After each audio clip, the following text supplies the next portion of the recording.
ಹಿಂದಿನ ವಿಡಿಯೋದಲ್ಲಿ ಸೇವಾ ಸಂಕಲ್ಪ ಅಂತ ನಾನು ಹೇಳಿನಿ. 2 ಫಲ ಕೈಯಲ್ಲಿ ಹಿಡ್ಕೊಂಡು ನಿಮ್ಮ ಇಷ್ಟ ಕಾರ್ಯ ಸಿದ್ಧಿಗೋಸ್ಕರವಾಗಿ ಅವತ್ತಿನ ದಿನದಲ್ಲಿ ತಿಥಿ, ವಾರ, ನಕ್ಷತ್ರ, ಯೋಗ, ಮಾಸ, ಸಂವತ್ಸರ ಇದನ್ನೆಲ್ಲ ಹೇಳಿಕೊಂಡು ನಮ್ಮ ಸಂಸಾರಕ್ಕೋಸ್ಕರವಾಗಿ ಆಯುರಾರೋಗ್ಯ ಐಶ್ವರ್ಯದಕ್ಕೋಸ್ಕರವಾಗಿ ರಾಘವೇಂದ್ರ ಸ್ವಾಮಿಗಳವ್ರನ್ನೇ ಕುರಿತು 7 ದಿನ ಆಗಲಿ, 3 ದಿನ ಆಗಲಿ ಅಥವಾ 48 ದಿನ ಆಗಲಿ ಸೇವಾ ಮಾಡಬಹುದು. ಆ ಸೇವಾ ಸಂಕಲ್ಪಕ್ಕಂತ ಶಾಖಾ ಮಠಗಳಲ್ಲಿ ಒಂದು ಕ್ರಮವಾದಂಥ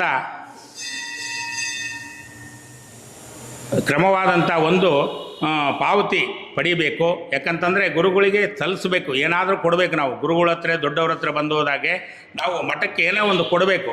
ಬರೇ ಕೈಲಿ ಬಂದು ಹೋಗಬಾರ್ದು. ಬರೇ ಕೈಲಿ ಬಂದು ಹೋದರೆ ನಮಗೆ ವರ ಇಲ್ಲ, ಶಾಪ ಇಲ್ಲ. ಆ ಥರ ನೀವು ಯಾವ ಮಠಕ್ಕೆ ಹೋಗ್ರಿ, ನಮ್ಮ ಮಂತ್ರಾಲಯ ರಾಘವೇಂದ್ರ ಸ್ವಾಮಿಗಳವರ ಶಾಖಾ ಮಠ, ನಂಜನಗೂಡು ರಾಘವೇಂದ್ರ ಸ್ವಾಮಿಗಳವ್ರ ಮಠ ಅಂತ ಬೋರ್ಡ್ ಹಾಕಿದರೆ ಮಂತ್ರಾಲಯಕ್ಕೆ ಸೇರಿದ್ದು. ಈ ಊರಲ್ಲಿ ನಾನಾ ಥರವಾದಂಥ ಸಂಸ್ಥಾ ಮಾಡಿಕೊಂಡು ಅವರವರು ಮಠ ಮಾಡ್ಯಾರೆ. ಅಲ್ಲಿ ನಿಮ್ಗೆ ಹತ್ತಿರ ಇದ್ದರೆ ಅವ್ರು ಏನು ತೊಗೋತಾರೆ ಅದನ್ನು ಶುಲ್ಕ ಸಲ್ಲಿಸಿ ಸೇವೆ ಮಾಡಬಹುದು.